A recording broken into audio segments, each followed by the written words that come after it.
Well, if the polls are correct, Joe Biden stands a good chance of soon becoming the former president of the United States.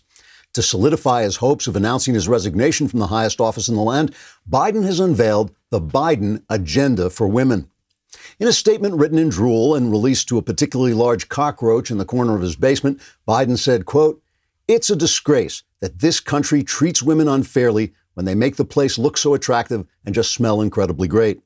When you come up behind them and stick your nose deep in their velvety hair and then take a great big sniff, it's like a rocket ship to heaven. And yet they still make less per hour for answering the phone than a man makes for parachuting into a burning oil rig and fighting the fire until he dies."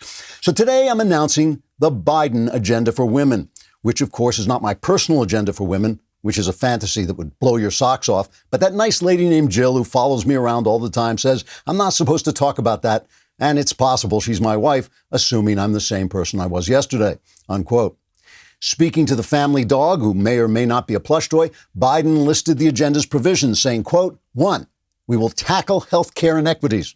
It's completely unfair that women come down with diseases men don't even get, like their periods, and that thing where they cry all the time and won't listen to reason. B, we will end violence against women by issuing an executive order telling people if you're going to punch someone, punch a man. 4, we will end unequal pay, so women basketball players will earn as much as men, even though no one watches what they're doing. And first and foremost, I would like to announce that I'm resigning the presidency. Or isn't it time yet? Unquote. Trigger warning. I'm Andrew Klavan, and this is The Andrew Klavan Show. I feel hunky-dunky, life is tickety-boo. Birds are winging, also singing hunky-dunky-doo. Ship-shaped, ipsy-topsy, the world is zippity-zing. It's a wonderful day, hurrah, hooray! It makes me want to sing. Oh, hurrah, hooray! Oh, hooray, hurrah! All right, we're back. Where else do you hear jokes like that, right? You have to go on the Andrew Klavan YouTube channel and subscribe so you can get all my openings uncut and unhindered before I'm carried off and arrested. Also, if you leave a comment there, and the comment is reasonably intelligent, we may read it on the air just to lift the quality of what we're saying here. We have one today from Megan D., who says, I blame Klavan for everything. His satire is so brilliant, it took over reality. Well, thank you, Megan. Unfortunately, the fact check is it's reality that took over my satire. I was just making jokes. I didn't know they were going to actually do the stuff I was talking about. A lot of times on the show, I talk about the sheer corrupt dishonesty of the press. And we're going to talk a lot about that today, but we're going to put it in context of what it really is about. Yesterday, I was talking about some amazing examples of dishonesty as reporters tied their souls in knots to keep any truth escaping about the disorder and violence now consuming Democrat cities. But while it's hard to imagine anything more corrupt than journalists dedicated to spreading lies, there's something they do that's even more harmful, which is spreading vice. During the present pandemic, I've stood consistently between those who say we should shut down forever and those who say it's a sin to wear a mask, even if you're indoors in a crowded room. My feeling was always we should make sure our hospitals can handle the traffic, then go about our business and open up with reasonable precautions, always keeping first and foremost our central mission to save the Klavan, since the earth and all that's in it is a function of my imagination, and when I go, I take everything with me. But even though I'm not opposed to a little caution here and there, if I had to choose between those who live fearlessly and those who live recklessly, I would choose the reckless, because recklessness is closer to the virtue of courage and fear is closer to the vice of cowardice. But the press are in favor of fear. They want you to be a coward. It serves their financial interests because it makes people tune in. It serves their political interests if they can keep the economy shut down and blame Trump for the fallout. And it makes them feel important because theoretically they have the information you, your fearful self, need to hear. But the thing is, while courage is not a good in itself, it has to be directed toward a good end for courage to be good. Cowardice is in itself a bad. Without some courage, no other virtue can thrive. Without some courage, there can be no freedom, no truth-telling, no enterprise. You can't even be an adult, really. I mean, it's when you learn to be courageous enough to go out on your own that you start to become an adult. The press is the enemy of the people because they have been corrupted by leftism and have become active spreaders of disinformation in the name of leftism, but they're also spreading vice. In this case, the vice of cowardice, which is the cancer of the body politic. They are truly enemies of everything this country is about, which is a terrible shame because we need a press. However, we got to face the truth in order to change it. You know, right now you may feel like there's not a lot to smile about, but good things are coming down the pike soon. You will be having this, you'll be outdoors, you'll be vaccinated, you'll have this tremendous grin on your face. You want to look good, and that's why you need Candid. Candid clear aligners are comfortable, removable, and totally invisible, unlike wire braces, so you can transform your smile without anyone even noticing. Plus, your treatment is prescribed and monitored remotely by a licensed orthodontist who's an expert in tooth movement. Candid only works with orthodontists, never general dentists like other companies. And with some of those other companies, you may never hear from a doctor as you go through treatment, which is crazy. With Candid, your treatment includes remote monitoring by the same orthodontist who created your plan, so you never have to wonder how you're doing. You will always know. The average Candid treatment is just 6 months, and you'll start seeing results way before then and cost an average of 50% less than Invisalign. Ready to take the first step toward getting your dream smile? Then get started today from the comfort of your own home with Candid's risk-free starter kit and $75 off. Go to candidco.com/Klavan and use code Klavan. That's candidco.com/Klavan, code Klavan for your risk-free starter kit and $75 off. candidco.com/Klavan, code Klavan. How do you spell Klavan, right? That's what you want to know. It's K-L. When you have that big smile, you want to say it's K-L-A-V-A-N. There are no I just make it look this easy. I know. It's amazing. You're sitting there going, how does he do that? Who knows? It's just an instant. It's just a gift. It's a gift. The mailbag is tomorrow. Go subscribe to dailywire.com if you haven't. That's what you want to sound like. At the end of your day, you want to sound like that. You will if you get your question in the mailbag. The way you do that is you go to dailywire.com, subscribe, hit the podcast button, hit the Andrew Klavan podcast, find that little mailbag symbol. You can ask me anything you want. You can ask me about your personal life. You can ask about religion. You can ask about politics. And all my answers are guaranteed 100% correct and will change your life. And many of you say, will it change my life for the better? Shut up. Just send in your questions now. Oh, and by the way, if you want to send in a video question, while I'm being so polite, if you want to send in a video question, please do. We love them, but keep them under a minute. We won't favor video questions over non-video, but we do like to see your face if you want. And just keep the question under a minute, please, because we don't have time to edit them. One of the ways I've just noticed, actually last night I was thinking about the fact that one of the ways the show has changed is that I used to feel it was one of the missions of the show to point out the bias of the press, but that's become kind of redundant because now they're just openly lying. I mean, now when you see them saying there's these mostly peaceful riots, or that wonderful AP line yesterday that the fires and rocks were being thrown as a peaceful riot intensified. The peace just got so intense that it became violent, but it was still peace. It was just such intense peace that it was violently peaceful. So when you see that, you don't even have to point out the bias. It's just open. But there's a reason the press has become more and more open, and it's because they've been losing control. And we've talked about this a lot. I always make that joke about the end of Singing in the Rain, when they open up the curtain and the audience can see that the person pretending to sing isn't really the person singing. There's someone singing in back of her, but there's this moment when the person pretending to sing doesn't realize she's been exposed, and that's what's happened to the press. But now they do realize, and they're fighting back by essentially demonizing anybody and destroying anybody who disagrees with the elite's opinion, what they call the clerisy, the intellectual elites, the people who are the experts. And the thing is that it's not just about facts, it's also about values. And the chief value that is under attack is the idea of moral truth, that there are some things that are true, that the human individual is a machine for detecting those things, that he can be wrong, that he has to prove his detection with reason. But that has been a threat to the powers that be, to the elites, from the very beginning of Western civilization. The destroying people who believe in moral truth is, in a way, what got Western civilization started. And that's where I want to begin. I talk about this a lot. I'm sure I've talked about it on the show. I certainly talk about it when I give speeches. Why is telling truth such a problem? Why is the concept of truth? It's not which truth. It's not what is true. It's the very concept that some things are morally true. And I often talk about the fact that the West is built on the shoulders of two men. I call them the Telemans of the West. And I do that because I'm the only person alive who knows what a Teleman is. But if you've ever seen pillars on a building that are shaped like women, those are called caryatids. But if they're shaped like men, they're called Telemans. And they're holding up the building. They seem to be holding up the building. They're just really pillars.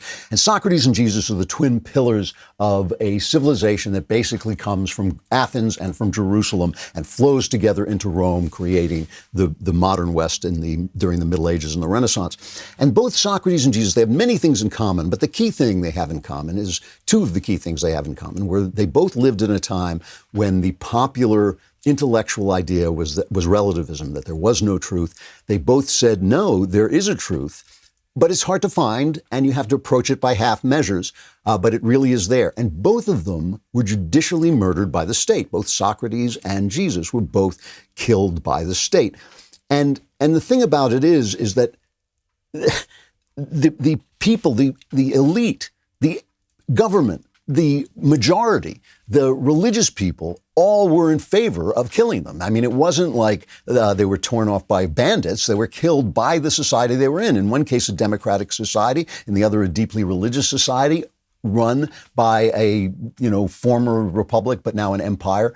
They were killed by everybody. All the institutions killed these two men who said there was such a thing as truth. And they both located truth in certain ways. Because they said that truth is hard to find, moral truth is hard to find, Socrates would simply ask questions, causing the accepted wisdom to collapse as he asked the questions. Well, of course they killed him. Of course they had to kill him because their elite power was based on the fact that what they were saying was true. And if what they were saying changed, that was okay, because they had the sophists, the traveling intellectuals, who would come along and say the important thing is not what the truth is, it's that you can make an argument. You can argue the good cause or you can argue the less good cause, doesn't matter. And these were the guys that Socrates actually tore apart with his questions.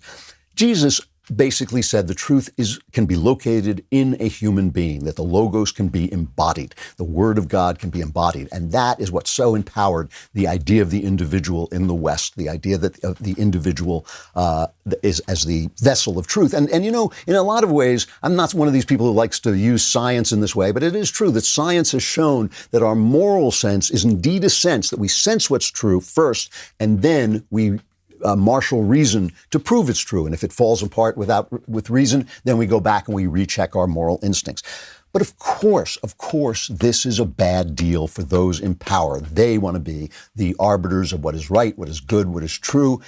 And they don't want these little individuals coming along and saying, no, everybody's wrong but me. Everybody is wrong but me. That's why we can't let Twitter and Facebook and Google censor guys like Alex Jones, not because Alex Jones isn't a buffoon, he is, but we don't give them the power to decree who is Alex Jones and who isn't. We will make that up for our minds up for ourselves. That's why I feel they should be absolutely destroyed in terms of their monopolies, and they should not be allowed to censor people. And that's why we don't have censorship. But the thing is now, part of this leftist movement is the idea that objectivity itself is under question. Remember, they start with the idea that there is no moral truth. It's all about the narrative. It's what is the ruling narrative? And that narrative is not subject to objective reason. It's not subject to reasoning. It's not subject to any kind of objective proofs. And I'll just read you this little piece from HuffPost, which I read because it actually states clearly this idea. But this idea is prevalent in the left. He says, concepts, this is P.L. Thomas, a professor of education at Furman University in Greenville, South Carolina. He says, concepts and terms such as objectivity, scientific, valid, reliable, and rationality prove to be extremely powerful in academia and scholarship. Yet the great irony of that power is that these concepts and terms are a veneer for maintaining white male power. So objectivity, rationality, valid, scientific, these are all just white male power in operation.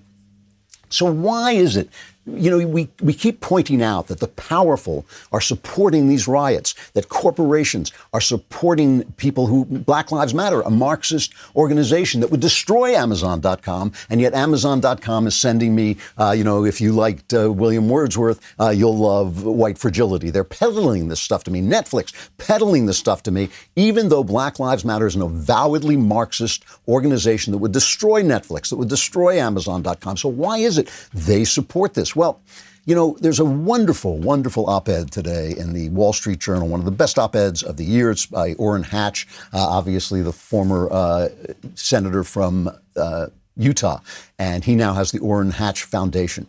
And he talks about the fact that we are living in an information revolution, which he says is arguably more disruptive than Gutenberg's invention of the printing press. Before Gutenberg, one narrative of reality predominated Western society. By democratizing access to the written word, the press overthrew Rome's monopoly on ideas and allowed competing interpretations to proliferate. This is why they burned people at the stake for translating the Gospels. It put the truth into the individual's hands and said, oh, you have a right to interpret this through your inner light, right? So he says the printing press took Europe from the Middle Ages to the modern era. It precipitated the Reformation, the Renaissance, and the American founding by democratizing information. He says now the internet gives nearly everyone his own virtual printing press. A single social media post can reach millions in seconds. With so many competing sources of information, it's no wonder shared reality is fractured. Just as Gutenberg's invention threatened to undermine the religious authority of the time, the internet threatens to undermine our secular clerisy. The journalists, academics, and policymakers who make up the expert class in America and elsewhere in the West. And think about this. Think how often you hear Republicans being attacked for not following the experts. It's science. And of course, it's only one science, and it's only one kind of expert. It's only the experts who preach fear. It's only the science about, the climate is going to fall on our heads. It's not the science about babies in the womb or the differences between men and women. Don't pay attention to that science. It is the religion of the clerisy. It is the theory that keeps the powerful in power. Just like the Catholic Church had a domination, a monopoly on the truth that was broken by the Reformation. Now, this secular clerisy, the secular elite, is losing its grip on power. And that's what you're watching. You're not watching people rioting in the streets for justice.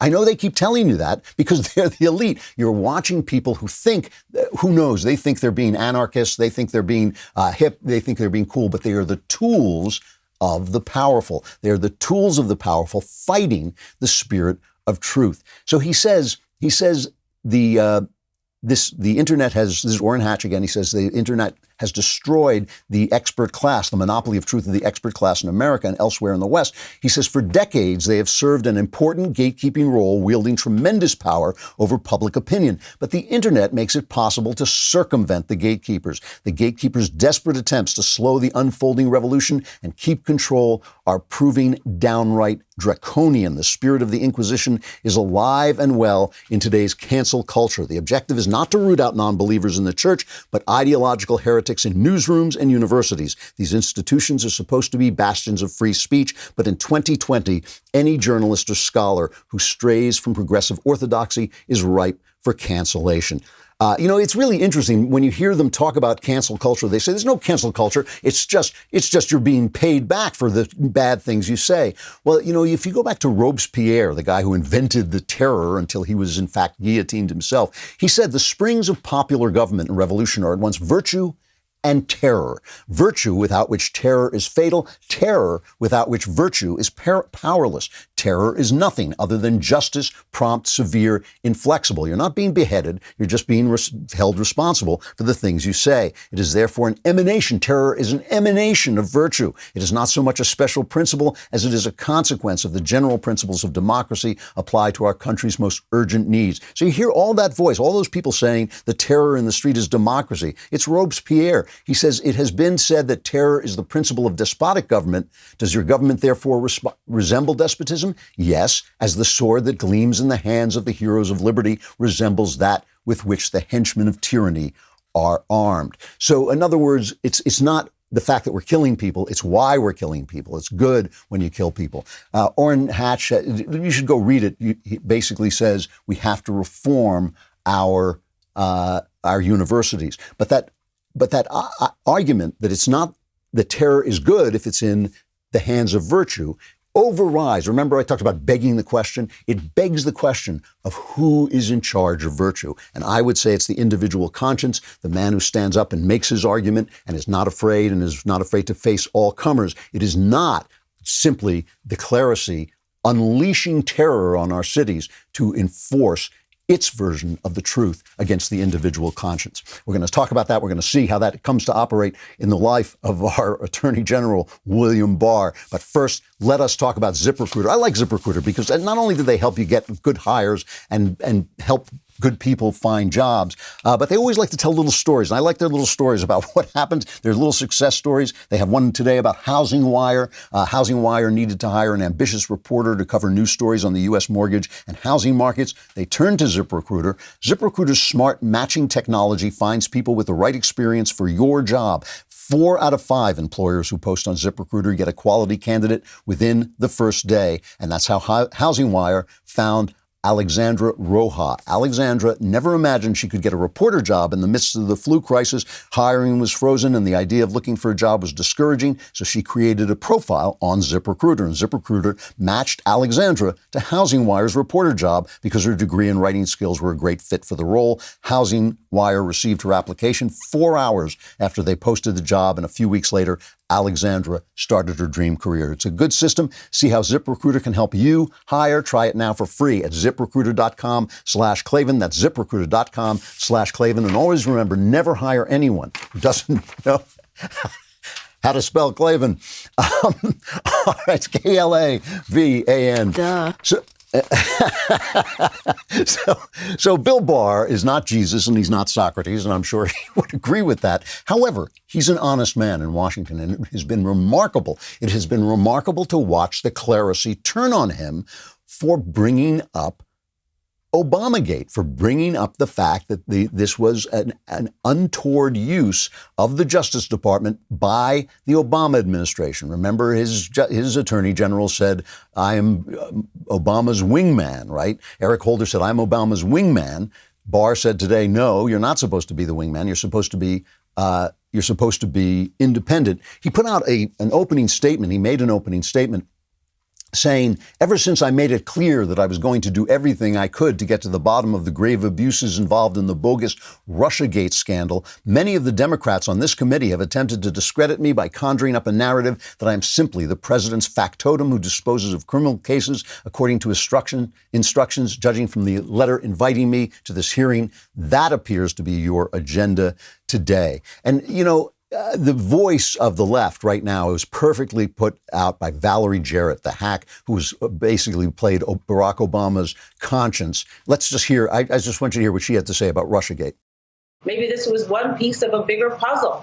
But I do know that it's nearly 4 years ago, and I don't understand why our focus isn't on what's happening right now and today. That's the investigation I'd like to see. Well, what's happening right now is we are learning...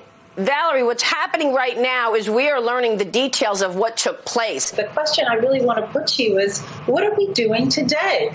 If people want to have an investigation about what happened 4 years ago, they should do that. But aren't you concerned about what's going on right now? Aren't you worried about the integrity of our upcoming elections? Aren't you worried about how we're going to have a safe and fair election? Yes, that's why I'm asking you this question. This is classic Clinton technique, a classic Clinton technique. Stonewall, stonewall, stonewall, cover up, and then say, oh, that's an old story. Why are you covering it? It's been litigated. What difference at this point does it make? You know, that was a classic Clinton, Hillary and Bill. Stonewall, stonewall, and then, oh, it's an old story. It's you've already covered that. And so now you've got this guy, Bill Barr, who is in office. So the idea about him is that he is going to be the puppet of Donald Trump. He at one point, well, let's play. We've got some of the clips. It's going on as we speak, so I can't get you all of them. But this is what he said about his relationship with Trump, who, by the way, he didn't even know he did not have a relationship with before he took office. It's cut 13. Criminal cases are handled even-handedly based on the law and the facts and without regard to political or personal considerations. And I can tell you that I've handled criminal matters that have come to me for decision in this way.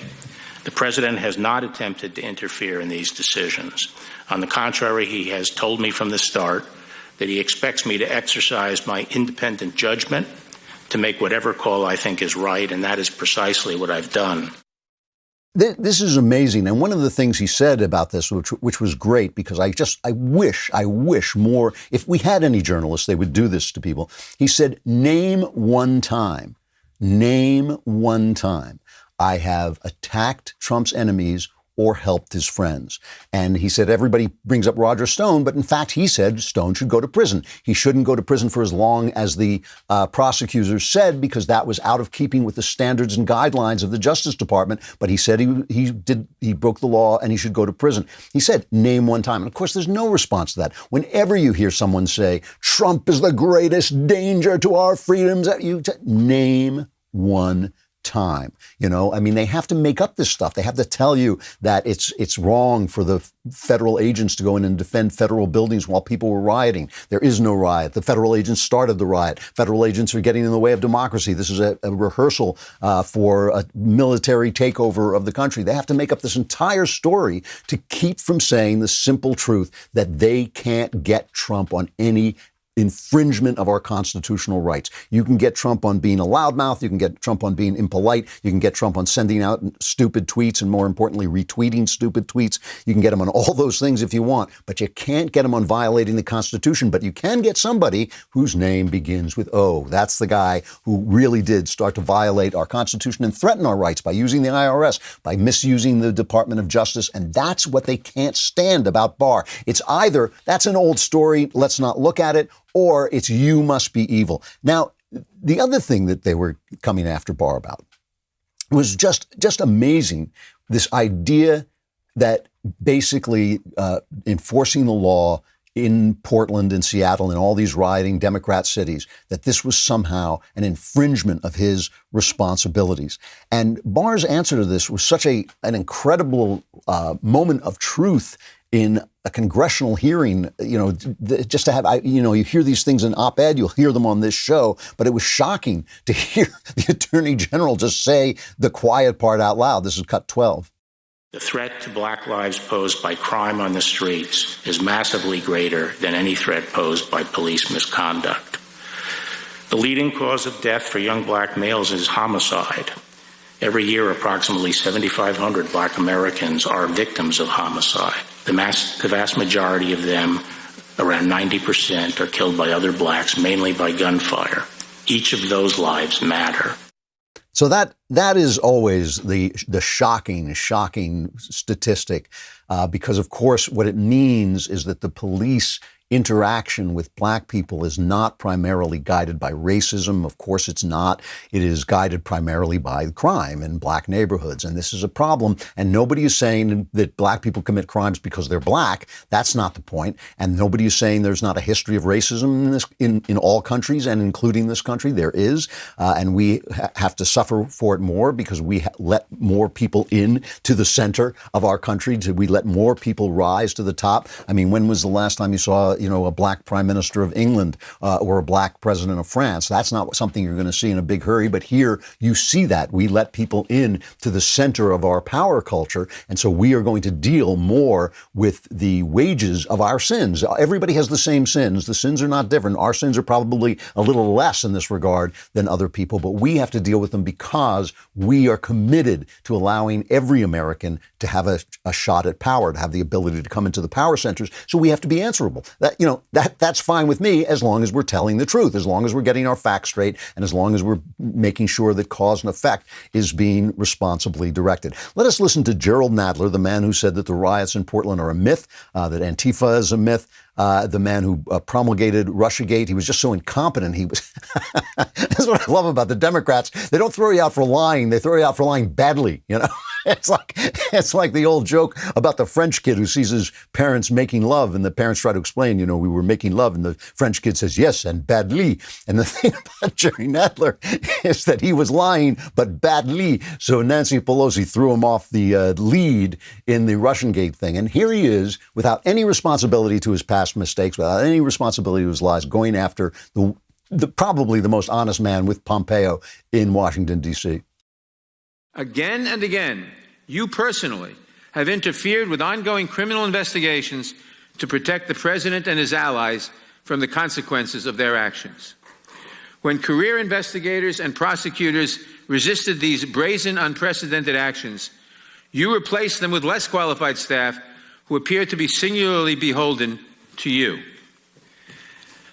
The message these actions send is clear. In this Justice Department, the president's enemies will be punished and his friends will be protected, no matter the cost to liberty, no matter the cost to justice. I always love when there's like a career liar, this guy we know is just a lie, who has lied and lied and lied and lied, who has sent letter after letter demanding evidence that wasn't there, who's come up with absolutely nothing. 3 years he held this country hostage to this Russiagate hoax, came up with absolutely nothing. He's lecturing Barr. I always love the look on Barr's face. It's like a cartoonist couldn't have made it up. He always looks like he's just thinking, what's for dinner? I wonder what I'm having for dinner today, because he just looks like he is so tired, sick and tired of this nonsense. Kayleigh McEnany, as always, has the truth of the matter, and she really puts it forward. This is cut one. Attorney General Barr has done an incredible job, and the real problem that Democrats have with Attorney General Barr is that he's actually taking Russiagate seriously, this bogus sham effort that was launched against President Trump when he was just a candidate and went into his administration. The fact that Bill Barr is looking into why the Obama administration spied on the Trump campaign is their real problem. That he is in seek of the truth, and that is their problem with Attorney General Barr. You know, it really is. And when you consider the fact, that's just the truth. I mean, that's just the simple fact of the matter. They're after him because he's after them. He's after them because they broke the law. He's after them because they violated the Constitution. He's after them because they misused the Justice Department and they don't like it. So they're castigating him. But what is really important here is the press, is the Academy, who back up these clowns like Jerry Nadler and Adam Schiff, these dishonest little, kind of lowlifes who are in our government. They're backed up by this massive entertainment industry, which is so beautiful. You know, our entertainers are so beautiful. They're so good looking. They're so talented. Our people on the news, many of them very talented, very intelligent, very well spoken. That's the problem that we have, is we have a society that is now antithetical to objective truth. It now says objective truth is a matter of whiteness, which of course is ridiculous. And anybody writing that on a computer should stop using the computer, because it was invented with objective science. It wasn't just thought into the air. This is the problem. This is the picture of the world that we get from the trial of Socrates. This is the picture that we get from the Passion of the Christ. This is the picture of the world, because this is the world. And it's sad that we have to be living in a time when it's exposed and comes to the fore once again. You want to be a subscriber. You want to be a subscriber to dailywire.com because it defends us from people who would boycott us. It defends us from people who would come from the outside. It means that you and us and we have a relationship that can't be interfered with by the activists. So you want to subscribe, but some of you are just too damn cheap to get the good all access membership where you can get in the mailbag and stuff like that. No, you want to feed your children. You want to pay your rent. Okay, be that way. But still, we are going to serve you by giving you the Reader's Pass, which is a cheaper version of the subscription. It still lets you into a relationship with us of support, which we so appreciate. All joking aside, it is so important to us that you subscribe and help us out. But this is $3 a month. It's 99 cents for the first month. You get access to our mobile app. You get push notifications for breaking news and special content. You get to join the community of Daily Wire members who are actively commenting and discussing our content with each other. And you get the ad-free content, which is so important. Mobile, ad-free access to all the Daily Wire news, exclusive op-eds, and all of our podcasts, and our mobile app for $1 the first month, and then $3 after that. Go to dailywire.com/subscribe and join today.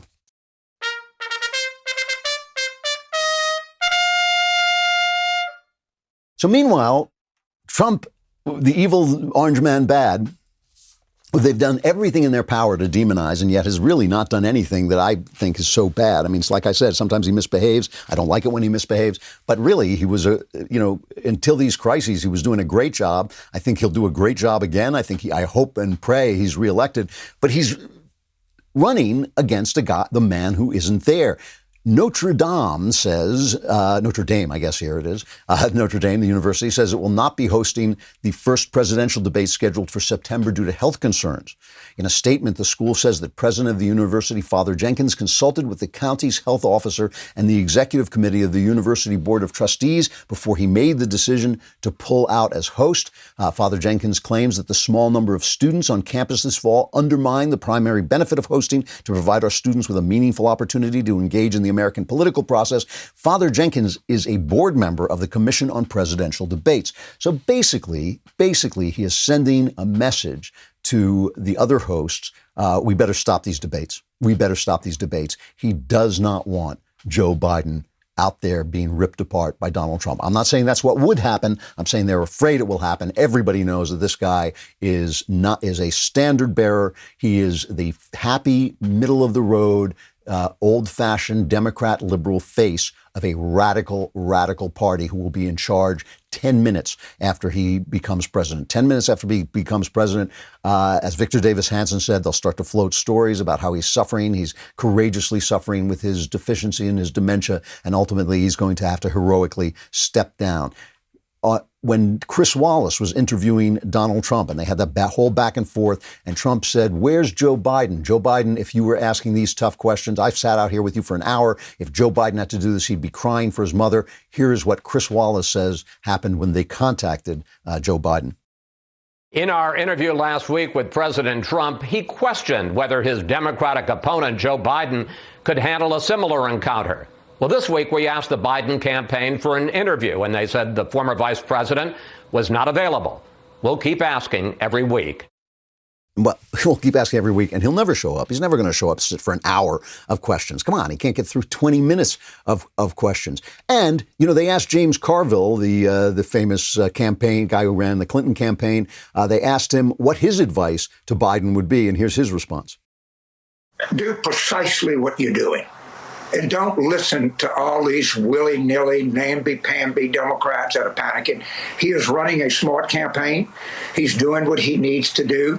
When he has to, he's drawing a contrast.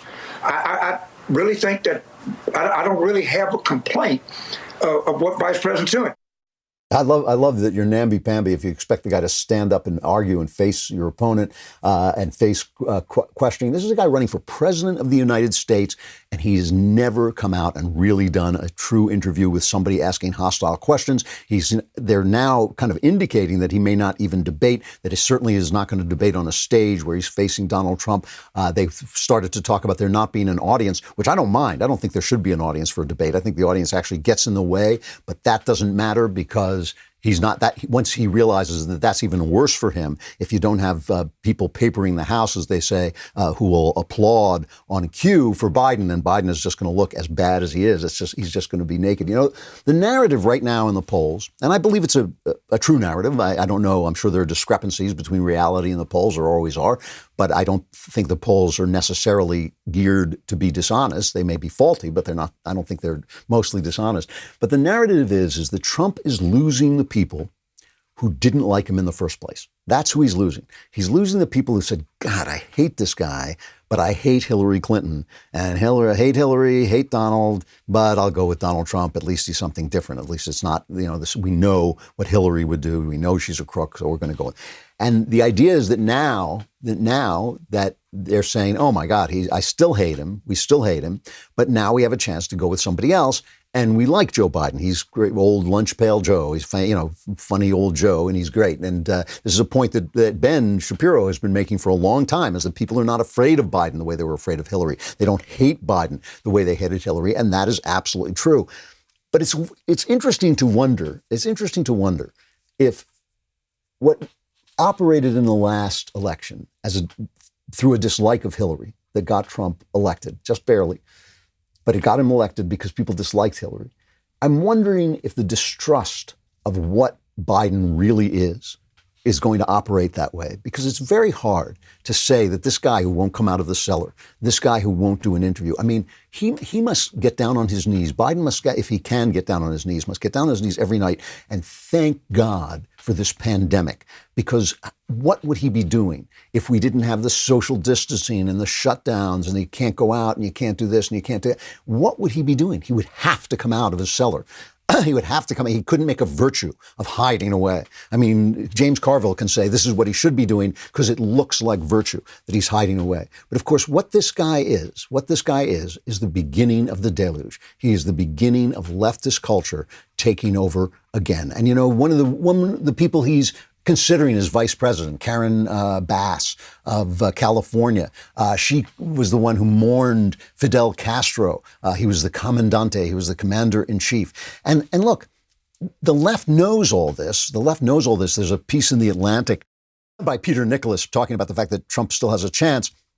And Cornel West, the Harvard University race hustler and a Bernie Sanders supporter, said, we have to be true to ourselves and acknowledge that Biden is a mediocre, milquetoast, neoliberal centrist that we've been fighting against in the Democrat establishment. Nina Turner, a co-chair of the Sanders campaign, told this reporter, it's like saying to somebody, you have a bowl of crap. She didn't use the word crap, but she said, you have a bowl of crap in front of you, and all you've got to do is eat half of it instead of the whole thing. It's still crap. So we know what the left thinks about Joe Biden, and we know he's not going to appoint a vice president of his own stripe. There are people they're talking about are Susan Rice, Kamala Harris, that lady I was just mentioning before from Georgia, Karen Bass. These are the people he's thinking about. And the minute he's in office, the move is going to be made to get rid of him. And the whole culture of leftism is coming up behind him. You know, we're seeing this in sports. It's really interesting. I was one of the very few people on the right when Trump started to hound the NFL about people kneeling for the flag, doing the Black Lives Matter thing for the flag. I was one of the few people who said Trump is absolutely right about this. This is where the culture lives. This is what affects the culture. These are the things that we have to stop. This is the stuff that the right has its head up its kazoo about, because it doesn't understand that this is the way these things become acceptable. Disrespecting the flag becomes acceptable. A Marxist movement, Black Lives Matter, is painted on sports stadiums now. They pay tribute to Black Lives Matter in the football. So Trump has lost this fight. This is a fight that he has lost right now. And we know that if without him there's going to be nobody to fight that fight. You know, Mike Ditka, the famous Chicago Bears coach, he had this comment about people who kneel for the flag. If you can't respect our national anthem, get the hell out of the country. Then that's the way I feel. Of course, I'm old-fashioned, so I'm only going to say what I feel. I think there's a way that you protest, and there's a way you don't protest. You don't protest against the flag. You don't protest against this country who's given you the opportunity to make a living playing a sport that you never thought would happen. So I don't want to hear all the crap. So that's, you know, these are the voices, and he says he's old fashioned and he's an old guy, but these are the voices that have to be heard, and they will not be heard in a Joe Biden administration. And so I just wonder if it's going to start to dawn on people, is that the people who say, oh, there's violence where there's violence, the people who say the violence should be stopped, the people who say this is a great country, the people who say the danger to black people is not the police, it's other black people who happen to be criminals, the people who speak the truth will be silenced. Will they vote for that? By voting for Joe Biden, because that's what that vote means. All right, we got to stop, but I will end with one final reflection about the fact what we started talking about, of Socrates and Jesus arguing about the truth. One of the things about truth is the truth has a location. The sophists who argued that the important thing was not what was true, but whether you could make an argument for either side. That was the sophist argument. You could argue the good side or the bad side. It didn't matter. They were kind of like today's defense attorneys. And the thing about the sophists, they didn't belong to the city. They were wanderers. They were wandering intellectuals. And the thing about the intellectuals today is they are still cosmopolitan and stateless. That's what they believe in globalization. But they are now also agents of the state. They're supported by the state. Most of their universities are upheld by the state. And so what we have is is a state that wants to go global, teamed up with intellectuals who basically want globalism because they don't believe in the state, because they are relativists and they're not people who believe that there is a moral order. And that is an idea that comes from being disenfranchised from being disenfranchised from your body. Your body is a place where the truth lives. So this is absolutely true. And so you see all these attacks on nationalism. Nationalism, like everything else, like every ism, can go awry. It can become jingoism. But nationalism is basically the belief that in order to protect the individual, you have to have a state. You have to have an institution that will protect the individual. And if you can't do it in the state, if you're going to do it in the globe, what happens when the globe goes bad? What happens when the globe does what all power centers do and seeks to crush the individual, seeks to crucify Christ, seeks to poison Socrates? What are you going to do if the power is global? And that's why we believe in a nation. It's not like, oh, we believe in a nation. I mean, everybody should have a love of just a natural love of their mother country. I understand that. But we believe in the nation because the nation protects the rights that are the basis of this nation's founding. And these people who are global, they always have this kind of idea that they're speaking some great truth, because truth is universal. Truth is universal, but it needs institutions and nations to defend it. That's why we defend the church, not because the church is necessarily uncorrupt, not because the church is necessarily right, but the church is an institution that defends the conscience when it's working right. The nation is an institution that defends the conscience and the individual when it's working right. And without it, the power is general, the power is universal, and then who can stand against it? The mailbag is tomorrow. Get your questions in, gather your problems around you, say farewell, a fond farewell to all your problems. They'll all be solved right here on The Andrew Klavan Show. I am Andrew Klavan.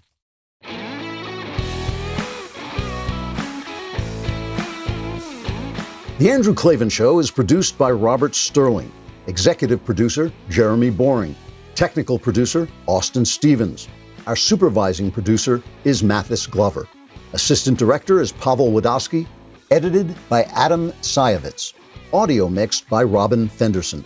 Hair and makeup, or head and makeup, by Nika Geneva. Animations are by Cynthia Angulo. Production assistants, McKenna Waters and Ryan Love.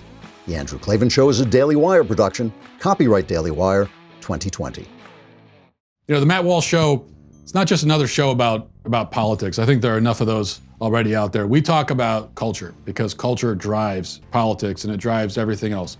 So my main focuses are life, family, faith. Those are fundamental, and that's what this show is about. I hope you'll give it a listen.